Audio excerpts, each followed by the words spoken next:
This broadcast of In Focus is being made possible through the support of Reed Health. Reed Health, right beside you. And by Cronin Toyota and Cronin Nissan, with over 70 cars inside their massive showroom so you can shop in comfort. Cronin Toyota and Cronin Nissan, 5601 National Road East.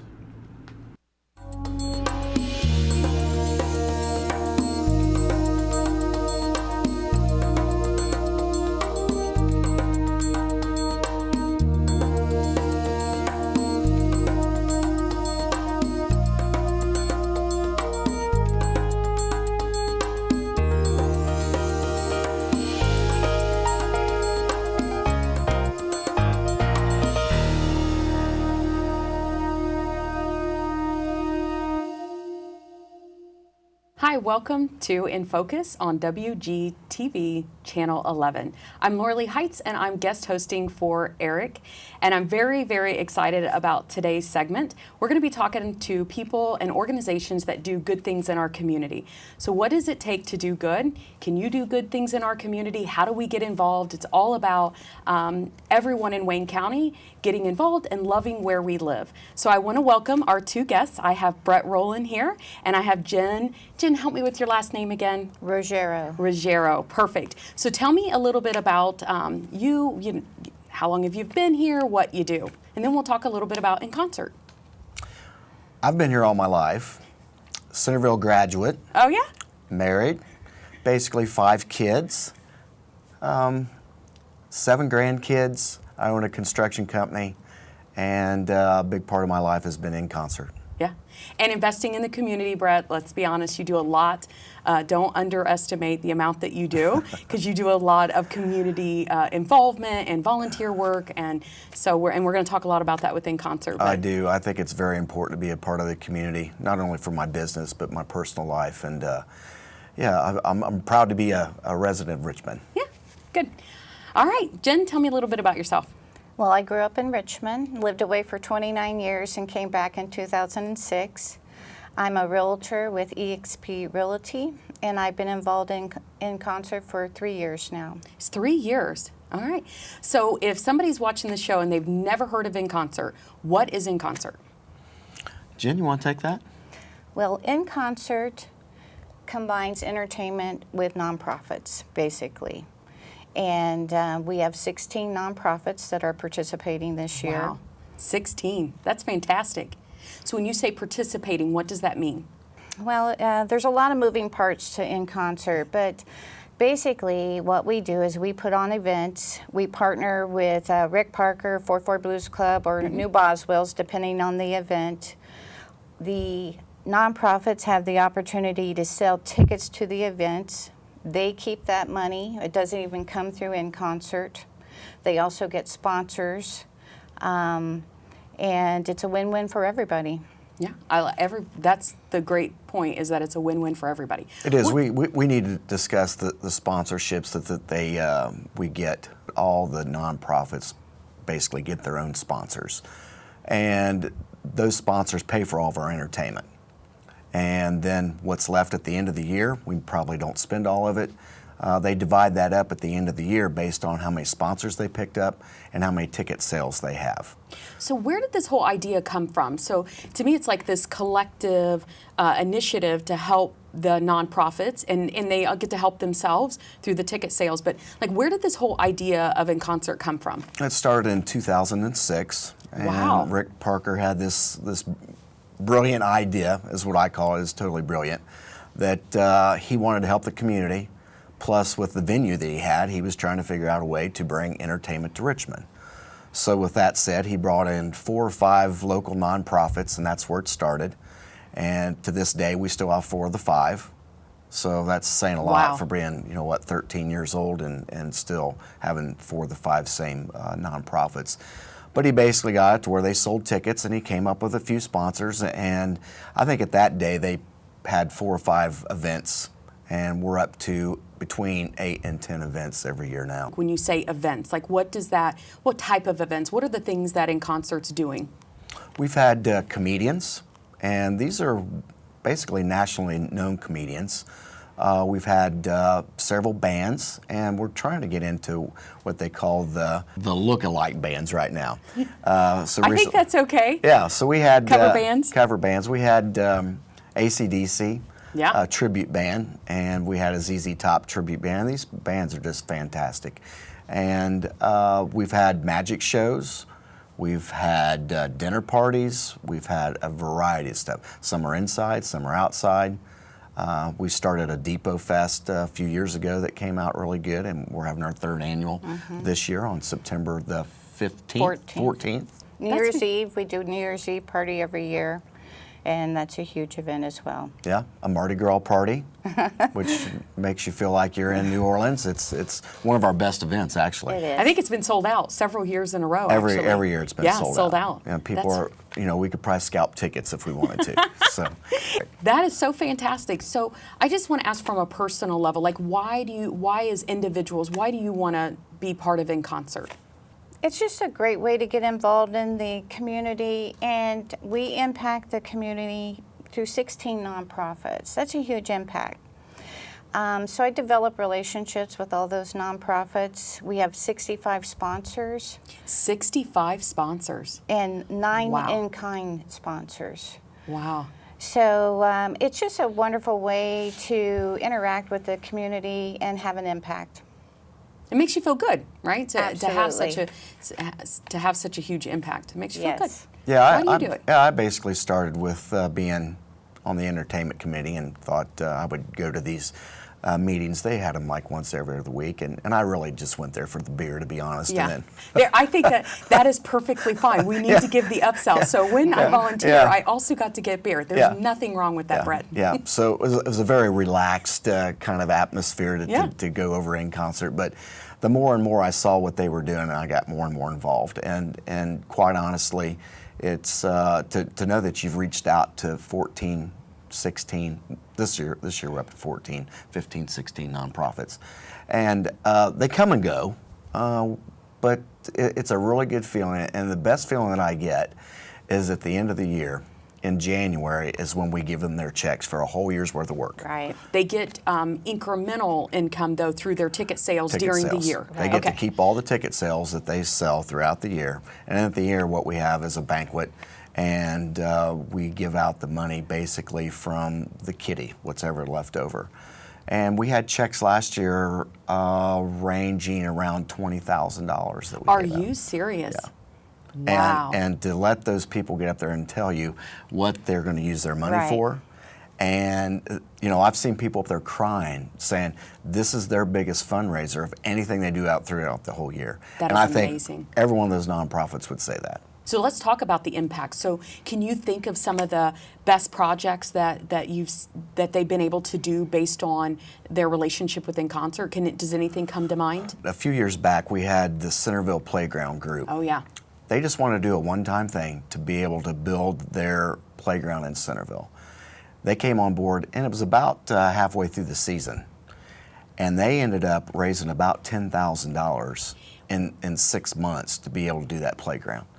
That is fantastic. I love how you said they came on there for one specific project. Yes. And if I remember right, the Centerville Playground Group was basically a community coming together. It Exactly. wasn't necessarily a pre-existing nonprofit. They actually came together as a community and said, hey, we want to invest in the Centerville Playground. What are some creative ways to do that? Yes. Came to INConcert and within 6 months raised $10,000. Yes. The other story would be the Richmond Lions Club.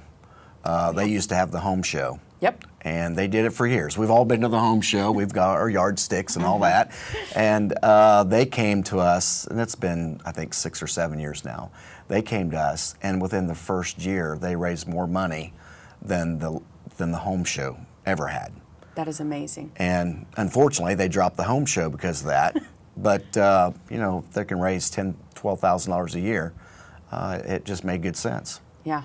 And the Lions Club does so many things in our community. May not Absolutely. be one specific thing, but it's really helped fund so many other programs. Absolutely. That is so amazing. So when you think about from a viewer standpoint, if they were wanting to get involved with INConcert, how do they do that? If I'm a nonprofit, maybe I'm a board president, or I sit on a nonprofit.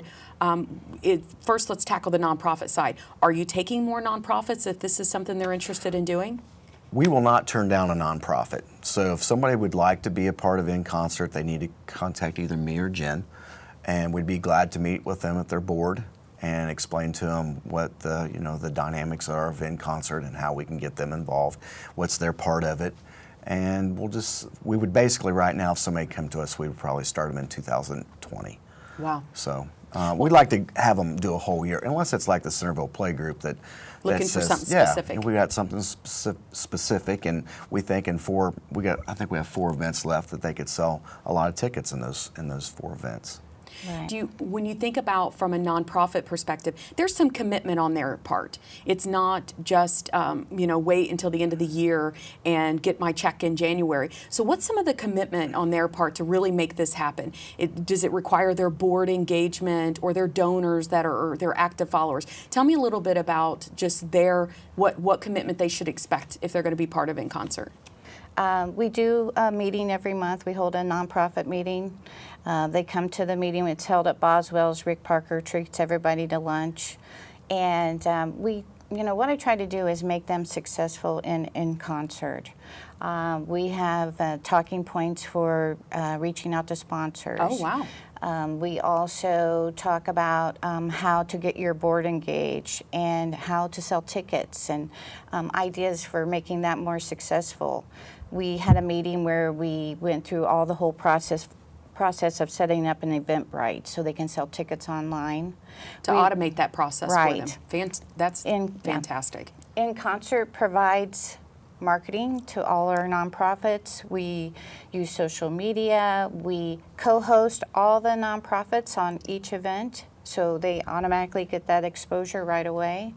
So we've had our highest ticket sales this year than we ever have, and wow. it seems to be working out really well. Yeah, Wow. yeah. I think it goes back to, or what I hear you saying is that you're really supporting the nonprofits. It's not like they join and you're not engaging with them or interacting with them. You're really trying to set them up for success through the talking Right. points, monthly meetings, helping them with ticket sales, giving them pro tips, I would say, from other nonprofits. So I think that's great. Yep. So from a volunteer perspective, if I'm watching this, I'm thinking, I don't have a nonprofit, but this is I'm going to go with fun board because there is beer drinking sometimes. So if that's the case, if I wanted to volunteer or get involved with INConcert, what does that look like? We're always looking for volunteers. We have an entertainment committee that, and it's the fun part. Let's figure out who we're going to bring to Richmond.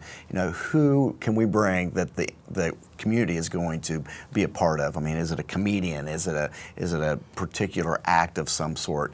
That we try to get all the brains involved to say this is what we want for this next event, and we try to look 4, 5, 6 months out, so we can give everybody plenty of time to plan on what we're going to be doing. I love that it's variety too, though. You're not just getting certain types or certain genres. You get a variety of different genres of music.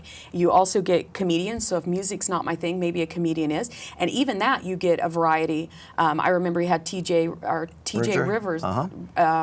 Hypnotist, thank you. That was the word I was looking for. That is something very unique and different. So I really like that you're looking at the variety of different ways and different types of entertainment. So no matter what you enjoy, there's something there for everyone. That's correct. But we are looking for anybody who'd like to help, anybody who'd like to be a part of INConcert. Right. Whether they'd like to be a board member, we're always actively looking for board members. Anybody just wants to help. Somebody wants to be a part of the entertainment. Sponsors, nonprofits. Yeah, we can talk a little bit about the sponsorship packages. Yeah, let's hear about them. We have different sponsorship packages ranging from $6,000, and kudos to our number one for the last 6 years is Automated Controls and Electrical Supply. Big shout out to them. They've been on board for all these years. And the reason these guys really continue to come back is not only they know they're helping the community, and a lot of events in town, or you get recognition one time a month, okay? So say that event is just in July. You're going to get recognition for 1 month. With INConcert, you get it all year. Yeah. Plus, they get tickets to every event. If they go to a higher level, they get a reserve table up front. But so it's a win-win. They're getting entertainment. They're getting a part of sharing their money with the local nonprofits, and it ought to be just a real good feeling of what they're doing, and they're getting their advertisement throughout the whole year. Right. I think it's amazing. I look at it from, they want to contribute, but which nonprofit do you pick, right? Like there's so many great nonprofits doing great work out Yes. there. So if I'm as a business owner thinking about which one should I be, contributing to, and maybe there's 2 or 3 of them that I really like that are part of INConcert, by donating that money, I know that I'm helping all 3 of them. I didn't have to pick and choose. Exactly. I think Right. that is really a powerful thing. Yes, it is. Yes. So if somebody's out there and they're watching and they're considering either going to an event, volunteering, participating as a nonprofit, maybe sponsoring, where do they go for more information? They go to our website, All right, InConcertRichmond.com. InConcertRichmond.com. Yes, and they can get a list of our upcoming events. They can see our nonprofits. They can see all of our sponsors. And I think there's ways to get a hold of us if Right. they can buy tickets. Yes, and we have a Facebook page as well. Oh, yeah. We do a lot of social media. We have a marketing committee. That's another way to get involved. Ed De La Paz from the Chamber has been helping us with our marketing for this year, and he's done a fantastic job on that. Was that a shout out to Ed? Yes, It was. yes, Ed's the best. Ed is the best. You're right. He is fantastic. So thank you. Ed just got a nice shout out. So we Yes, he did. appreciate that. So you've got the marketing committee that's doing things. You've got the events. What's your next event coming up? I know you might have told The me. Depot Fest. The Depot Fest. So that's September 14th. 14th. What's going to be happening at the Depot Fest? What do you have? Music coming? Activities? Tell me a little bit about it. It's just music this year. In the past, we've tried to do a festival type of thing, and we just don't have enough manpower to make that happen. The weather's always a Right. crapshoot, Oh, yeah. Right. too. Last year we had this big plan, and then we got rained out, moved it inside, and we thought, well, let's not gamble this year. So Right. We really treasure our sponsor dollars, and we want to make sure that as much of that as possible goes out to the nonprofits. So this year we have the Y Store will be the opening act, and then we have the Pirates of the Caribbean, Yep. and they are a Jimmy Buffett tribute band. That's right. I'm excited to. That's something I absolutely have to go to. So I'm a big Jimmy Buffett fan. So I want to thank you both for coming in and talking about INConcert today. If they want more information, InConcertRichmond.com. The next event that's coming up is coming up in September, the Depot Fest. So get out there and buy those tickets. And Halloween party, Oh, the Halloween party. Oh, that's right around November the 2nd. November 2nd. Put that down, because this is going to be the best one in Richmond. The best one in Richmond. I love that. $1,000 is what we're going to give out in costume prizes. So $1,000 in Yes. costume prizes. Yes. I have to be there. you have to be there. I have to be there. That is something I'm particularly passionate about. know you so are. I That's have why to I said it. That's why you gave the plug. That's what it is. So I want to thank our guests today, and this brings us to the end of this segment on doing good in Wayne County. So join us back in just a few minutes. We'll have our next guest talking about the things that they're doing in our community.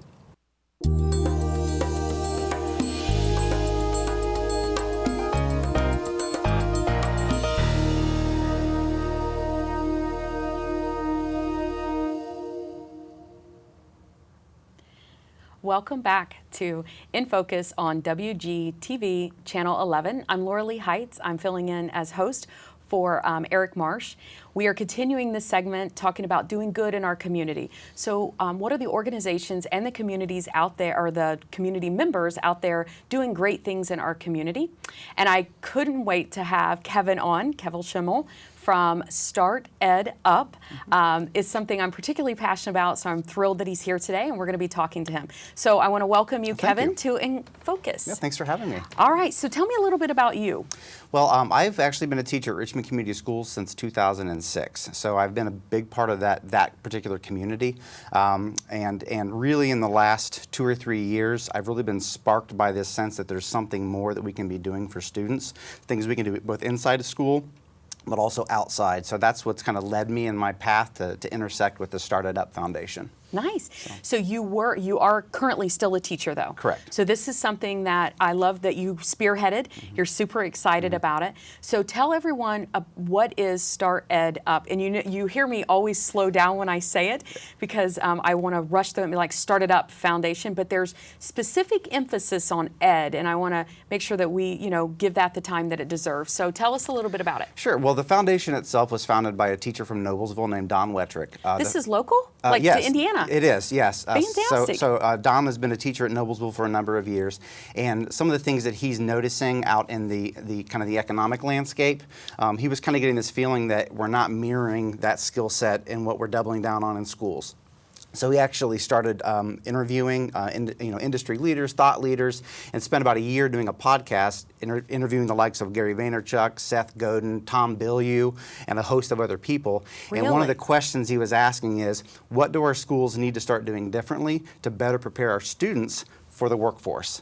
And to the person, it all came down to innovation, the ability to solve complex problems, and the ability to explore and really monetize your passions. So he took that, and that was really the fuel that not only kind of affected what he did in his classes, but also he was urged to start this foundation. So the foundation exists to encourage and empower student entrepreneurship and innovation, understanding that not everybody can be an entrepreneur, but if you can develop that mindset, it's going to help you as you're walking down the street in your community. It's going to help you in your household. It's going to help you in your employment, but it's also going to help you try to better align your passions with your skill set and serve a sense of purpose. So that's really what we're trying to instill in students. So at the foundation level, really what it is it's an accelerator program and student funding for high school entrepreneurship. That's at the pinnacle of it. The next level of that was to expand this to a chapter approach. There's 5 chapters in Indiana. Richmond was actually the second chapter out of the greater Really? Indianapolis area. So did you start the research because you were recognizing kind of the same thing? Because you said he started this podcast, it was going over for a year. Were you chewing on the same thing that, I don't think that the skills that we're arming our students with is really matching that future job? And is that kind of what led you to learn about this? Like, tell me how you even knew that this was going on. Well, when I first heard Don speak a number of years ago about what he was doing in the classroom, I said, this is exactly what's missing for our students. The role of education has always been to prepare students for the future. Right. And can we really say that about the current state of education? There's great things happening in schools, but how else can we supplement that to better prepare them? So actually conversations were happening prior to this between the foundation and the Indiana Economic Development Corporation. And as they were canvassing the state and looking for regions that were primed and ready for this, the Wayne County region was at the top of the list. So I was actually approached by the foundation to open the chapter. So we officially opened the doors, which is odd to say because we don't have a physical location, but we had our first meeting in January. We had about 9 students that attended, sight unseen, had no idea what we were doing. I knew what we wanted to do, but we've really been building the plane in the air as we've been flying it. So they say, build the plane engine as you're flying it. Yeah, I totally understand that. So what I think I hear you saying is that the students are they high school students? Are they high school students? Yeah. And were they selected to participate, or was it self-selection? It was something that they were interested in, or maybe a mix of both? So the class that I do teach at the high school, it's called Innovation and Open Source Learning. So I had a market of students that were in the class that this is the mindset that we're trying to get them to understand and have them do design activities and problem solving, and they get to work on things that they're passionate about and explore these things while they're young. So it was a perfect transition. But of that class, I only had about 3 students that actually came to the Innovation Night, which is our monthly event that we do as part of the StartEdUp Richmond. So they just grabbed a couple of friends, and I had some people show up that just saw it on social media, or they heard somebody talking about it and they wanted to check it out. So that's really how it started. It was really very organic. Oh yeah. And so the whole theme for the night, the layout for the event is it's teaching them how to network. So the community's invited, civic leaders are invited, business leaders, nonprofit leaders. I want them to see the kind of thought that our students are capable of, the way they can interact, and actually start building a network So we feed them, which is always a great way to get anybody to show up, is to feed them. Then we have a young entrepreneur we call a spotlight speaker, and this could be somebody that's running their own show or someone that's doing very entrepreneurial things in their organization, applying an innovative mindset. So they speak to the students about how they deploy innovation in their life and and in their profession, and some of the soft skills that they wish they would have polished up when they were still in high school. Because the hard skills we can learn, the soft skills take practice. But that's ultimately what's going to help differentiate them from their competition, whether they're trying to get funding for their business, whether they're applying for a scholarship, or they're trying to apply for a job. So hearing that from people that are relatively close in their own age has been very powerful. Wow. So after that spotlight speaker, we invite a nonprofit client to join us, and really the role there, it's twofold. Number one, it's to introduce students to what it means to live a life of passion, which by and large that's what nonprofits exist to do. I love what I do and why I do it. What better organization than a nonprofit? So it's a great way to expose our students to the great work going on in the county. But then what they have them do is they talk about, this is something we're struggling with. This is our biggest goal, or this is our biggest problem that we can't quite wrap our head around. The students then have 30 minutes to rapid prototype solutions, come up with an action plan, and then pitch it back to the nonprofit. Now, how many times a year does this happen? We meet 8 times, so it runs in parallel to the school year. So our first event for the next school year will be in August. Dates are still to be determined because we're still identifying what our topics are for each month, and then finding a nonprofit that aligns with that topic. For example, November, we know we're going to be hitting the opioid epidemic, so we want to align ourselves with someone like Drug Free Wayne County or Right. another organization that's what they do and why they do it, and have our students start pitching ideas, because sometimes we underutilize a very valuable resource, which Sure. is our students. Well, I think they look at problems from a different lens, right? You know, if the only tool that you have in your tool belt is a hammer, every problem is a nail. And so when you start to get people to look at your problems differently, they bring different perspectives, they bring different tools to the tool belt. They do. And I think that is a great way to engage them and say, you know, here's this complex problem or our goal. We're not exactly sure how we're going to get there, and being able to throw that back out to the students to say, and you've got this kind of this crunch time, so your creativity's got to spark right out of the gate. Right. I think that's such a fantastic way to engage them, and they have some, like, I love how you use the word purpose and meaning. The kids are really trying to contribute in a meaningful way and show that something that they're passionate about and driving for their purpose. I love that. So this happens beginning of the school year, and will go all 8 months. Yes. And you have both, you have entrepreneurs that are speaking with them, and as well as the nonprofits. Correct. And Correct. it's the nonprofits that they're trying to solve the problems for. Correct. Originally, what's interesting is again, we were trying to build the plane as we were flying it, but we were just a few months behind the first chapter, which was in the Noblesville area. So I was trying to get as many insights from them as possible about how do we recruit, how do we get sponsors, how do we get kids to show up. So there's a lot of different factors, but then we have to understand that the markets are very different. The Fishers Noblesville region is very different than the Wayne County region. Sure. So how can we make this model fit? So it's really been great that I've been able to give them some insights that's helped them as they build these chapters out throughout the state. That is amazing. It is such, and you can tell you're just so passionate about it when you're talking about it. You're just so excited, and I just love that. So how do you see this growing in the future? What do you think are these, talk me through beyond they meet, they kind of brainstorm that idea, but does the ideas come to action, or is there any warm handoff that you say, you know, you've got this great idea? Like, talk to me how kind of those next steps happen. So as I've been spending a lot of time this summer thinking about what metrics we want to use to measure our success. Right. And we got to get back to what our goal is. If we're going to try to instill an entrepreneurial mindset amongst high school students, how do you measure that? The easy answer would be, we have students that are starting up their own business. That's measurable. And it's more than just, great job, here's some money, go. But another thing that we want to do is, as we bring in these nonprofits, as we bring in community leaders, as we bring in business entrepreneurs, creating that mentorship and that network, that accountability network, that as a student is encountering an accounting, a marketing, an employment, some sort of problem that most 16, 17, 18-year-olds aren't wired to handle. Let's be honest, a lot of adults aren't wired to handle that if it's their first time. Right. So to connect them with the right people that can walk them through the process, and really understanding, let's not glamorize entrepreneurship and business ownership. It is a lot of work. A lot of work. It's a lot of work. And the thing that we see STEAM get lost more often than not, it's because that thing they were chasing was a trend. It was something popular. It was something they think people would buy, but ultimately at the end of the day, they didn't care about it. So really for us, we want to have this balance of the things that you're doing you should be passionate about. You should have the skill set to master it. I mean, I have kids that are doing everything from video production to coding to prototype, engineering designs. But if you don't have the skill set or the willingness to learn the skill set, they're not going to be able to actually bring anything to market. Right. So it's that reality check. Then they had developed that grit and that rigor. And what's that fuel that's going to get them through when things get really tough? It's the passion. If you don't care enough about it, you're going to lose steam. So really helping them try as much as they can and encourage as much as they can, introduce them to as many people in as many industries so that they can maybe find the ones so they're making a better educated choice on, do I need to go to college to pursue this as a career? And if so, what are some different options that are available? So you're arming them to think from that entrepreneurial spirit, of whether they decide to be or not. You're giving them that skill set, so if they go straight to work, they're bringing that skill set. If they go to college, I think there's a lot of rigor in college. It takes commitment to graduate and get through college, so you're giving them that skill set.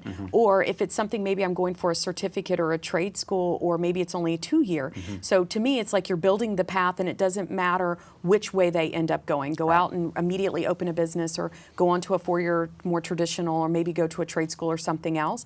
I think that you're not really picking and choosing for them, that you're helping them get excited and pick something that makes you, that you enjoy doing, whether you end up doing it on your own or you partner with somebody else or you go work at a big company. I think that's foundational. It is, and really what it comes down to is building a mindset where understanding that failure is part of a bigger process. I think that's huge. And right or wrong, that's not really what their experience is in school. Failure is not viewed as something that's part of the process. It's part of an end result. It's a label. So what can we do to provide students with opportunities to understand that failure and learning from it is actually going to get you closer to your goal, or help you come to a better realization of what you should be doing? And that is such a life lesson.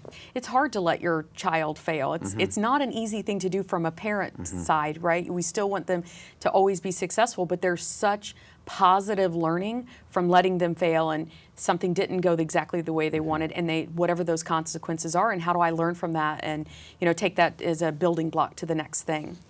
So let's talk a little bit about from a bigger picture perspective. When I hear about the work that you're doing, I think about, we know that there's a lot of startups and entrepreneurs and big launches happening on East and West Coast. The majority of the investment dollars are happening there. And so when I hear what you're doing, I think about the organization. I'm not sure if you've ever heard of it. It's called Rise of the Rest. I was thinking the Rise exact of the same thing. Rest with J.D. Vance. I loved his book, by the way. It was a great book, and what got me even following him, and Steve Case. And so those viewers that have not heard about it, they're making a commitment to invest in the Midwest and these smaller, more rural communities in startups. And so what I really love about what you're doing is you're gearing them up to think that way, so that we do have not necessarily a Silicon Valley, but we have got startups happening here. Innovative thinking is happening here in these smaller, more rural communities. Do you see it that way? I do. I think it's part of the bigger puzzle. We're not trying to create a movement that traps students in Wayne County. That's not our goal. But what we want them to understand is that in the age of the internet, you can almost do anything you want to do from anywhere in the world. And what we don't want to have happen is this continued brain drain that Indiana's facing, where some of its best talent, or it's worse yet, it's untapped talent, students that have the capabilities but don't have the opportunities, are leaving to go to places like Chicago or East and West Coast, where those seem to be more prevalent. So we want to create those opportunities, or at least create an ecosystem where it's seen as possible, because then it's going to have a more direct impact on the economic structure of Wayne County as well. If we can add to our base and add to the employment and add to opportunities, then that's in the long run going to really help the region as well. So I completely agree. I think what you said that was important is you're not trying to trap or keep them here. However, if I know that I can do what I love to do and I can live here locally and in a very affordable area, maybe it's worth me staying and exploring. And I think that sometimes we have the mindset in high school that the only way I'm going to make it is I've got to leave. I have to leave here. I have to go to Indianapolis, or I got to, have to go somewhere even further. And that's just not true. And I think you're helping this next generation within Richmond High School recognize and acknowledge that I can start a business, I can make it viable, I can do it here, and I've got mentors and people to help me do that. And I think that is literally changing the mindset. And I like how you said we're not trying to trap them here, but we're exploring opportunities and helping them see there's availability here. Yeah, I had actually a great conversation with some leadership from Hype the other day, and really talking about how where they're trying to help young professionals engage, but how can we better engage our soon-to-be young professionals? So trying to figure out some partnerships between Hype and StartEdUp, as far as that mentorship piece. Yeah, I think because they are those transitional pieces where I may be in the region. I may take some classes at Earlham or at IU East or at Purdue Polytechnic, or I may go somewhere for a couple of years and come back. What's my identity? So really forming that identity of what it means to live in Richmond and Wayne County. I like that they're closer in age. We only have a couple of minutes left, so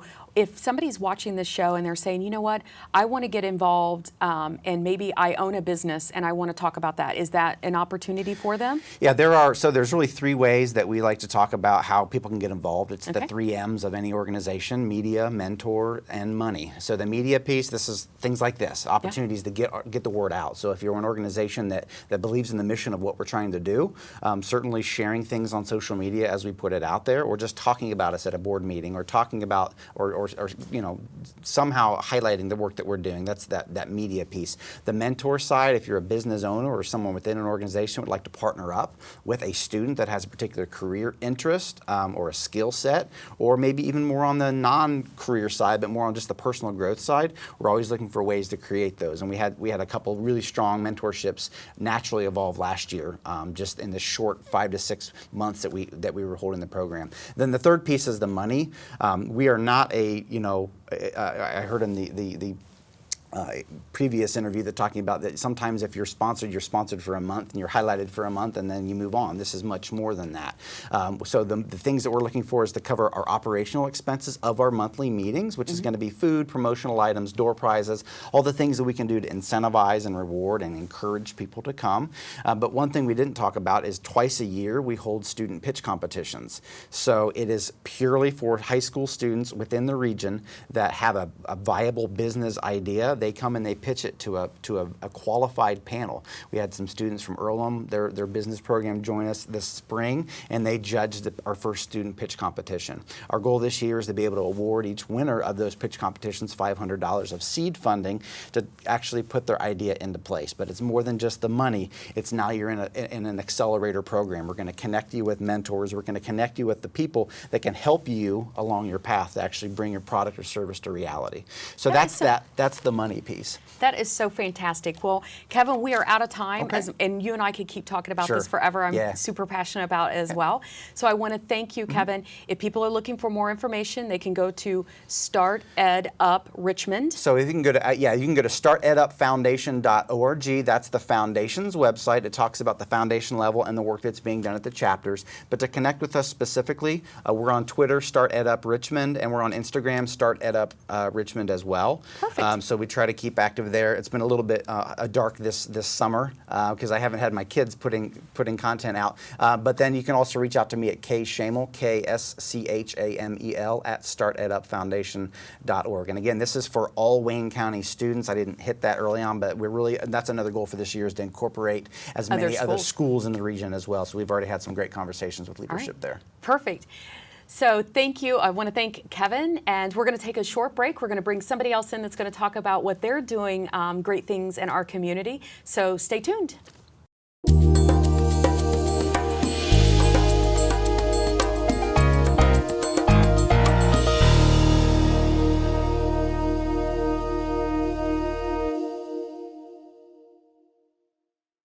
Hi, Hi, welcome back to In Focus on WGTV's Channel 11. I'm Lauralee Hites, and this is our last segment on the Do Good episode. I'm so excited to welcome Whitney Mays. She's with Hope House.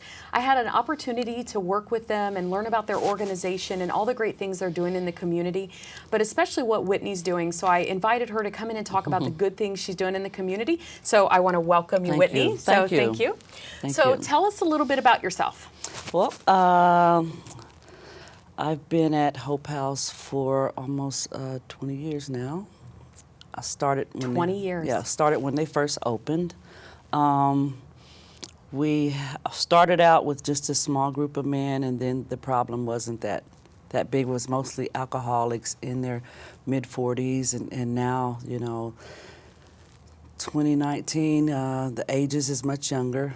18 to 26 is probably the average, and but we've been around for a long time. We have a homeless shelter that serves Wayne County and surrounding areas. So are the only men's? The only men's shelter in this area. They call from all surrounding counties, especially with a lot of programs shutting down. So we don't just serve Wayne County, we serve out of Wayne counties. That's amazing. Yes. So I just have to ask you, what drew you to do this? Like, I just find that you've been there for 20 years. Yes. You're probably the only female there most of the time, right? I just think that is so amazing. So what drew you to do this good work? Early in probably the early 90s, I had a lot of friends and family members that got drug addicted, and I didn't understand it. And I worked at different places working with people. Even when I worked in school, I would hear the children talking about their parents being on drugs, and it just became a passion for me. And I started working originally in the shelter there. And as I began to hear the stories, I began to see a need that some of them had just went through the same things that I went through as a child or as adults. They just focused on it differently. They just, and so that just made me more relatable to them. I think it's the hurt and the pain and the loss, because I've had a lot of loss in my life, and just being able to understand them and having a heart for them, and that's what's kept me there so long. I think that's so amazing. You bring a lot of empathy. Yes. And I think that's what why I wanted to invite you on this show, is I was just so impressed and so appreciative of what you're doing. I just thought, what a rock star. I don't know. I mean, I don't know if I could be that brave. I think I think it takes a lot of bravery to do it. So I wanted to bring you on here and talk to you about it. I think it's such amazing work. So tell me a little bit about Hope House so you've got two primary services that you offer. So tell me, you've got the shelter side. We have the homeless shelter. We're open every day, all year round. We open at 4 o'clock every evening. They have till 7 to get there. They get a meal, they get fresh linen, they get showers, they get hygiene needs, and people drop off things from time to time, care packages and stuff. And that's every day. And then every day during the day, we have men who actually live there for 4 to 6 months. They're in the drug and alcohol program. So it's a twofold thing. And if you came in there at 4 or 5 o'clock, you'd see them all playing cards together and, watching movies or writing stuff. But it's a real good place to be. It's like a fellowship. Some of those guys, we're just their families. We've had to plan funerals. We've had to do a lot of things that Hope House did not originally plan to do. I've had to keep homeless men in the shelter after he had heart surgery. We've taken care of him. Gosh. We've took care of cancer patients since we've been there, and I've made funeral arrangements and everything. So we do a lot more than just open up a shelter. When one of those men say, "Don't make me die by myself, Whitney," I feel it's our obligation to love them and to see it through the end. I think that from an outsider's perspective, if I had not had an opportunity to work with your organization, I wouldn't know. And hearing you tell that story, it just brings so much, I think, emphasis to why Hope House is so important to this community. And I sit back and go, I had no idea. I really had no idea. And I don't know if everybody else feels that way, but I personally didn't think about, taking care of somebody with cancer, arranging funerals. I mean, it's just going way above and beyond what people may think that you would do in a shelter. And I can't express enough that it's amazing. Well, it's just amazing. I think I found my purpose at Hope House, and I think I lived a pretty empty life till I start helping other people. And what I found is when you reach out to help other people, somehow your life falls into place. So that is my purpose in life, and that's my ministry, and I'm so blessed to be there. We've had 3 guests on today. You're my 3rd guest. Thank you for your patience. But it's all been about their passion. And so our first guest talked about why they were so passionate about INConcert. And Kevin, he's talking about helping with entrepreneurism at the high school level, and you could see the passion coming in. You could see it. You could hear it in his voice. And then having you come in and talk about why you're passionate about it, and I can feel it. I can literally sit here and feel it, and I'm trying not to cry when you talk about it. We can't do that because we are on camera. So Whitney, we cannot cry no matter what happens. We cannot do that. But I think it speaks to, getting involved in your community gives you purpose. It's more than just doing your job. When you volunteer, you're really making impact in real people's lives, and I think we've seen that today. So when you're thinking about how the recovery program works. People may be thinking that's watching the show, wow, we've got a lot of recovery programs. How is this one different? So can you share a little bit about why your program is different? Ours is different, and right now I'm getting calls from California, everywhere. They said we just can't find a program that is that long now. We can't find a spiritually based program. I mean, our program is total abstinence. Is spiritually based. It's based so it's on without medically assisted treatment. Yes, I think no that's maintenance drugs. Right. You can be on like high blood pressure, everyday stuff, but nothing to help you get off. They have to be totally detoxed to come in. But ours is spiritually based. It's a longer program. It's 4 to 6 months, and it's mostly dealing with fellowship. I believe that drugs and alcohol is just a byproduct of something that's much deeper. And we can continue to feed the flesh, but if you're not working on the heart and soul, then you're just not doing it. So I've had guys actually come in there that have been on maintenance drugs and said, I'm still not happy, I still, So we go much deeper than that. And right now our program is not as popular right now, but I think when all this breaks, we will be again because I think it's what worked. I think you're getting to the source of the problem. You're saying, and I love how you use the word fellowship. Yes. So I think there's 2 components there. It's how do I work on the way I feel about myself and my history and my background? How do I work on me internally? And how am I supported through others that are going through this same journey? And let's be honest, one of abstinence is hard. That's a hard road. And I think when you use the word fellowship, it's we are not alone in what we're doing. And I have difficult days, and I'm maybe thinking about going back, and I've got other people that are my champions that tell me to keep moving forward. I think that is a big difference. It is a big difference, and I when I tell them about me, and sometimes they'll say, "Well, you never drunk," and I tell them, "There's not a pill for hope. There's not one. No. There's not a pill for life. No. You can search and you can try all the pills for hope and life and happiness. You're never going to find it. No. It's all comes from within. And I've never had a person that has come through there that hasn't had some type of hurt or some type of rejection or something has led them there. So I have a lot of ministers come in and counselors, and we do art class. We do a lot of different things to work on the creative side. Holistic, the creative side. We want body, soul, and spirit. So I love that. I have a variety of people that come in there, and you wouldn't believe the things that happen to them. They'll begin to cry and say, I haven't cried in like 17 years, or they'll remember an incident, and we're there to hug them and we're there to love them, and that's just because people at the end of the day want to know they matter. That's no matter all. where they are. Yes. They have dignity and that they matter. Yes. And I think that that's what you're bringing. You're bringing that side to say, you matter to us as a unit, you matter to me as Whitney. I think that is so powerful. And I don't know that other treatment organizations, you feel connected in that way. So, and that's not to say that others don't work or however. It works for them. But it works, right. Yes. It's a very different, I think, thought process in the way that you're doing it. So tell me, I think it's important to bring some transparency to how homeless has changed and how the people have changed. And I think that it speaks a lot to how do we, that work on the inside. Yes. But I had no idea from that perspective how the people have changed. So you alluded to it at the beginning of our interview. Oh, yes. Can you give me a couple things that you say, this is how it's different today? Okay. How it's different today, the most heart-wrenching one is that we're getting kids from high school. And the guys in the program, I myself, are getting them up for high school.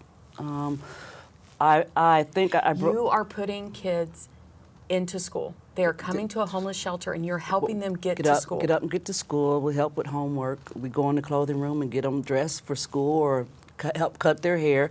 So really, the guys are in the program. They're learning father skills. They're learning big brother skills. So it's like a bunch of misguided people trying to help each other. Let me say it like this: we're just beggars trying to tell another beggar where to find bread, and it works. That is amazing. It works. I don't, from an outside view, if you don't know what's happening there, and I think Hope House has a great reputation around the community, but there's, if you don't know what you don't know. And I sit back and think, I had no idea that you were servicing young high schoolers. I had to sign for one of them to go to the prom. I mean, you had to sign I had to sign for one of them to go to the prom, and it broke my heart. I never thought I would have a young man come in and say, Miss Whitney, can I go to the prom? I just said it shouldn't have been me doing this, but sometimes I just have to go out in my car and cry. I came back in and signed the paper, and we got his hair cut, but I went and took pictures with him, but it made me so happy to know that I'm able to fulfill that for somebody. That's my purpose, to stand in the gap where someone else isn't. And that's all that makes my life worth living. So amazing. So what are some of the other challenges when you think about maybe it's the type of drugs or the or the impact to their personality? Is it more dangerous today? Like, can you share a little bit of what happens behind the scenes? Behind the scenes, there's times when we've had a lot of men that have come in there that have just turned psychotic. They're in the corners talking, or they're arguing with somebody with the new drugs like the meth and things like that. We have to really watch ourselves a little more. And some people I just say no, because I have to protect the guys that are in there. I've had them come in with machetes. I've had to take machetes. I've had to come in. The U.S. Marshals. I'm sitting here thinking you are such a rock star. I love it. I would go running out. I don't know that I would make it a day. You are so tough. Yes. I think that's fantastic.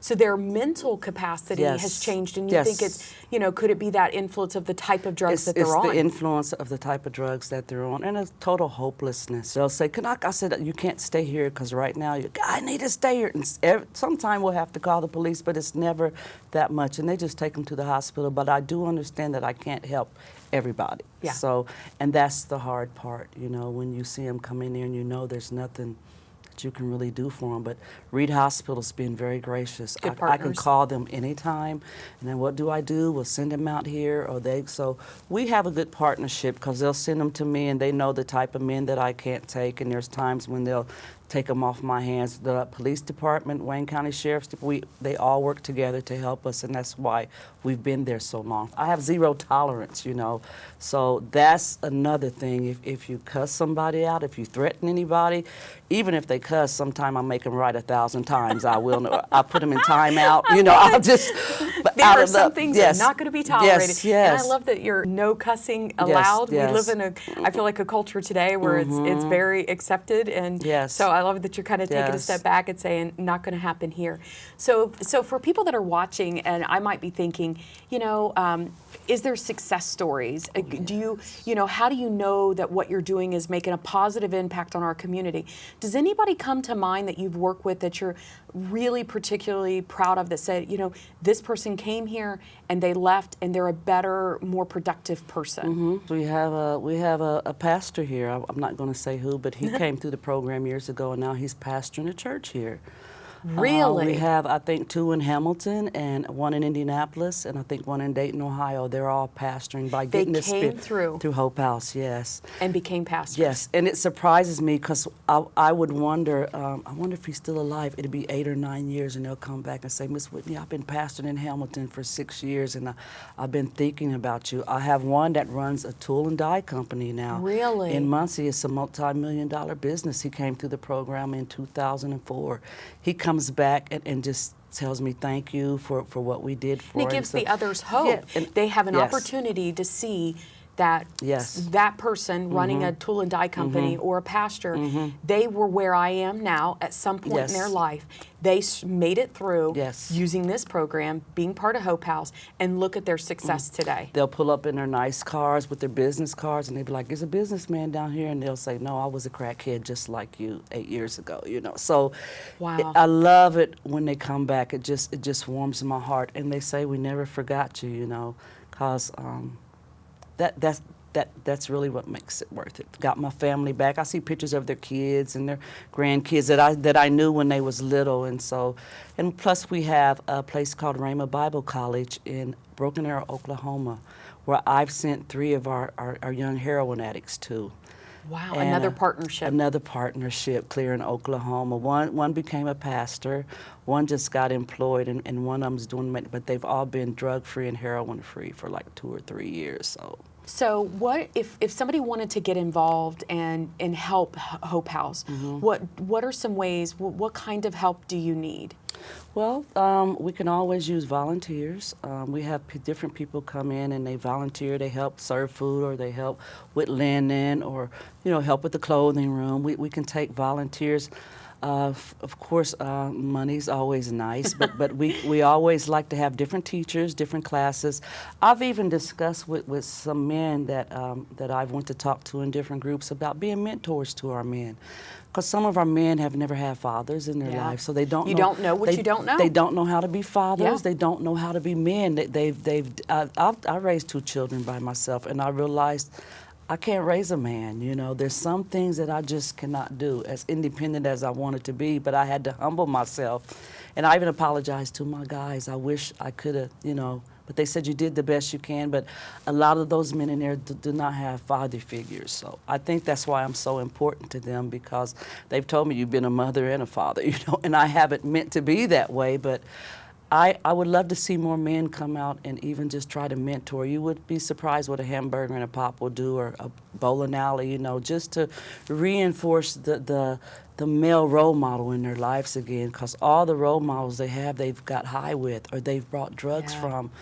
So that's important. Mentorship, even like I said, go ahead. No, I was going to say, I'm running out of time, and I hate that because we've had such good conversation. So if somebody was watching, they can reach out to Hope House, and they can volunteer. Yes. They could be a mentor. Yes. Cash is always nice. Yes, we can it is. always use cash. Cleaning supplies. Cleaning supplies, clothing. So I want to take a moment to just thank you, Whitney, for everything you're doing in the community. You're doing good. You're doing good work. I'm so amazed at just I don't think I could do it, and so I find you to be just a total rock star, and Yes, so thanks, thank you Deb. for all the work that you're Thank doing at you. Hope House. So I want to thank our viewers for watching this episode of In Focus, where we talked to 3 different groups, 3 different organizations, but we learned about some passions, and I really encourage all of you to find your passion and give back to our community. So thank you again for watching In Focus, and we'll see you next time.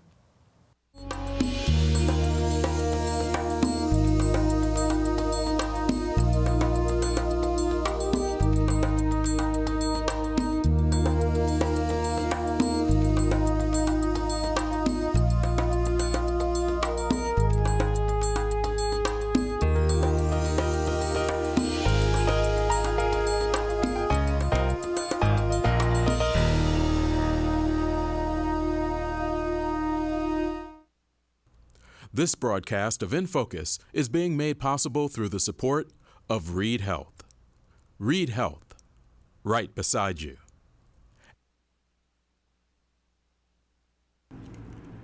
And by Cronin Toyota and Cronin Nissan, with over 70 cars inside their massive showroom so you can shop in comfort. Cronin Toyota and Cronin Nissan, 5601 National Road East.